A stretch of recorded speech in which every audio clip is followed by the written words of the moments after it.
নদিয়া জেলার করিমপুর ৭৭ নম্বর বিধানসভা সিপিআইএমের প্রার্থী হলেন প্রভাস মজুমদার। সোমবার আজকে প্রার্থী তালিকায় সিপিএম নেতৃত্ব প্রকাশ করেন। প্রার্থী তালিকায় নাম প্রকাশ হতেই সন্ধ্যাবেলায় নেমে পড়লেন প্রচারে। তিনি আশাবাদী যে করিমপুর এবার সিপিআইএম জিতবে।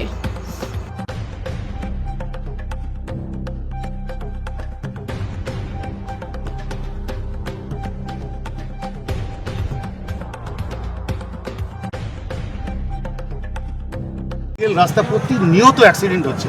আমরা রেল হয়তো আমরা রাজ্য সরকার আমরা রাজ্যে আসলে রেল করব এমন কথা আমরা হয়তো দিতে পারবো না, কিন্তু রাজ্য সড়কটার উন্নতি তো করা যাবে।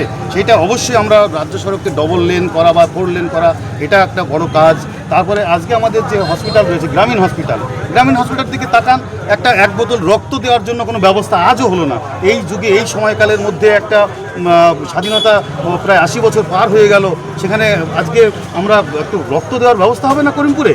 বর্তমানে আপনি দেখতে পাচ্ছেন উন্নতির কথা বলছেন, ডেভেলপমেন্ট, শিক্ষা, স্বাস্থ্য ব্যবস্থা নিয়ে কথা বলছেন, কিন্তু আমরা যদি দেখি রাজ্য তথা গোটা দেশে, সেখানে যে আমাদের আসল যে কর্মের মেরুকরণ, এর বিরুদ্ধেই আমাদের মূল লড়াই। আমরা মানুষকে চিনি, আমরা জানি কৃষকের হিন্দু হয় না মুসলিম হয় না। আমাদের কাছে ক্ষেত মজুর একটা শ্রেণী, তাদের হিন্দু হয় না মুসলিম হয় না। আপনি যদি ডিজেল কিনতে যান, আপনি হিন্দু বলে কি আপনার কাছে কম নেবে, আর আমি মুসলিম বলে কি আমার কাছে বেশি দেবে? আপনি চলুন না সারের দোকানে, চলুন ফসল বিক্রি করতে, আপনাকে কি বেশি দাম দেবে? আপনার জন্য এমএসপি কি আলাদা আছে না আমার জন্য আছে? মানুষকে আমরা এটা বলবো যে ধর্ম দিয়ে আমাদের সমস্যার সমাধান হবে না। আমাদের সমস্যার সমাধান হবে কাজের মাধ্যমে।